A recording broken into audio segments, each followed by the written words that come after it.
A bit like the whole hotel itself, a bit cheap. Maybe this could just come spiralling down, and then we'll be... Yeah, that would be the end. That'll be the end of us, That that's would have it. been quite fun at that after BAFTA party. It was known as the Oscar, was it known as BAFTAs?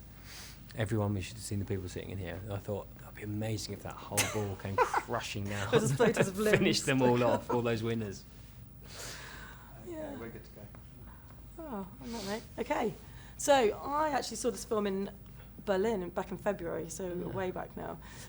But I kind of wanted to know, what's the sort of experience been since then? Like, how's this film been to promote, and what's kind of been the general consensus as you've been sort of going through? It's been quite hard to promote. I mean, I've had a lot of fun promoting it, but it's. I think the moment you mention the country that it's set in, and the moment you have to really push people's idea of what it will then be. We have very preconceived notions of any film that's set in that area, and also our history with that country. So, you know, it's about saying that this is ultimately about a gangster family running a country like a bunch of gangsters, and this is a glimpse at the inner workings of it. And it's in my opinion, a completely mesmerising story about a guy who was put into this horrendous situation that he couldn't find a way out of.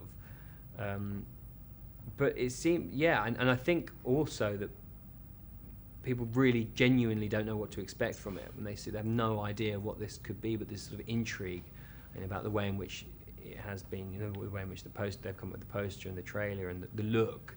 It does, I think it's the opposite of what people immediately expect, so therefore I think it's been a really good reaction. I've just been in the States talking about it non-stop for a month, but it seems really, really positive. But I think that's what it's about, getting the message across that actually it's nothing of what it looks like it to be. And did you notice a real difference when you went to the States with it? And was there certain things they picked up there that are different from when you go to the film festival crowd? Has it kind of changed as you've moved along? I'm not sure actually whether it has. I think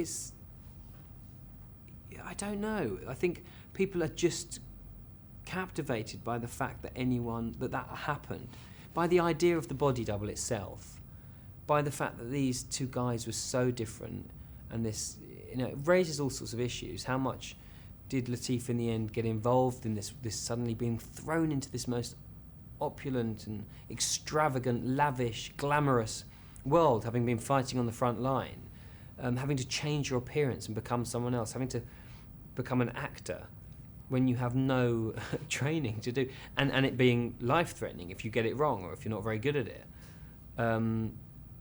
So I think, and the idea of the body double, which we've always sort of has been in the back of our mind, we've always gone, yes, I think so-and-so has one possibly, and this story is saying, yes, it did, and I was this person. I think people are rather astonished.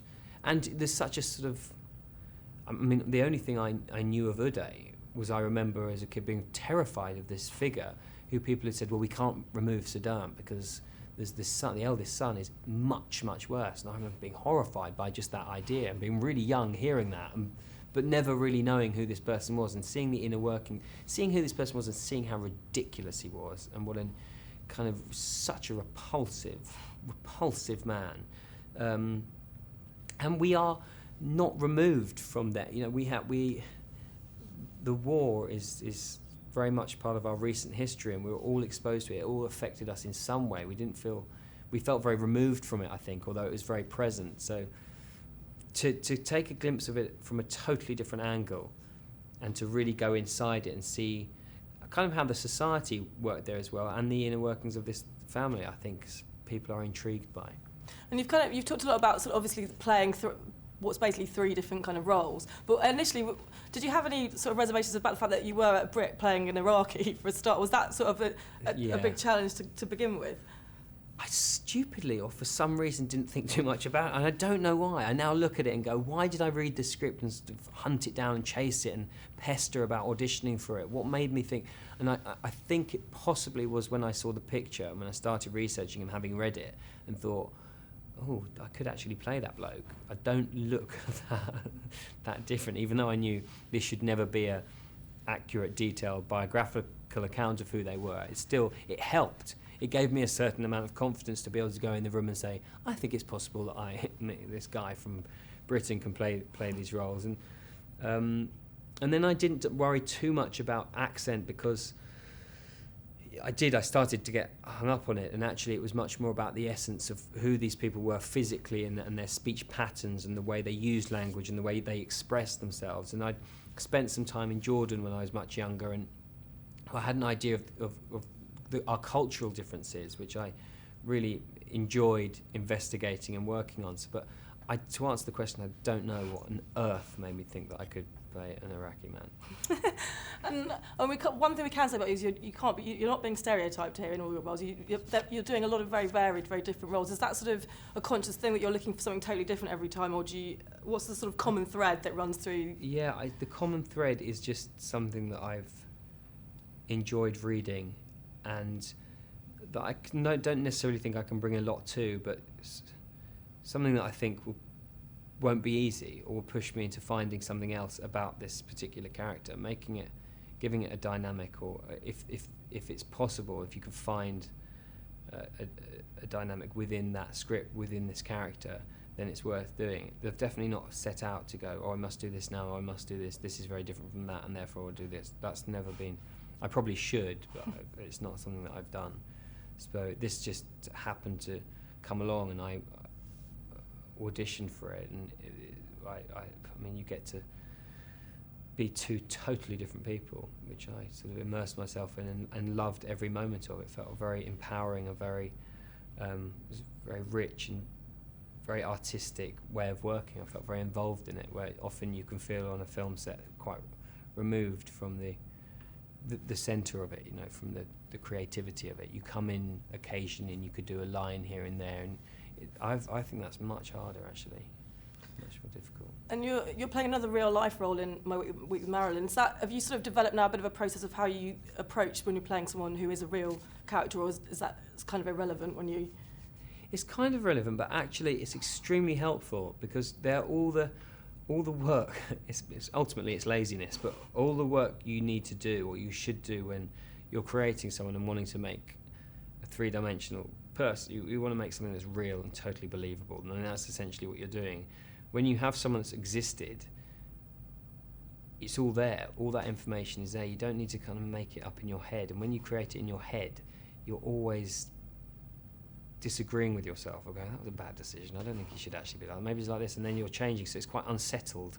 And when you just know the facts, even if you're making something that's not a replication of them, it still becomes more in-depth and more intricate, because there's a reality to it. So it's actually just about laziness, but it's really good to play people that did exist. And obviously we're going to see you in Captain America as well, do you definitely want to keep sort of still doing the British and independent films alongside the blockbusters, or have you just got so many people banging your door down now that you're going to have to move into that big Hollywood blockbuster? I think it's just always important to as long as you can see something within that piece that you can make accessible and exciting. If not, and you're doing it for the wrong reasons, then absolutely not. I mean, I've loved all the independent films I've worked on, and felt very honoured to be part of them. And of course, there's always a temptation to do. They seem magical. They are magical to work on. You'll suddenly go from and I did My Week with Marilyn next to doing Captain America. They were literally in studios next to each other, and it was like walking from this dusty old sort of set into this magical, futuristic world where everything worked intricately, and there was studied engine parts in spaceships, and you're like, oh, this is amazing. And then you go back to your other set, which was just bare and barren, and someone threw you a cheeky biscuit on the side of a car, and you kind of loved it. It's a wonderful comparison, and they can be equally as creative, but it's fun. It's definitely fun to mix them up. Cool. Well, thank you very much. It was lovely to see you again. Nice to see you.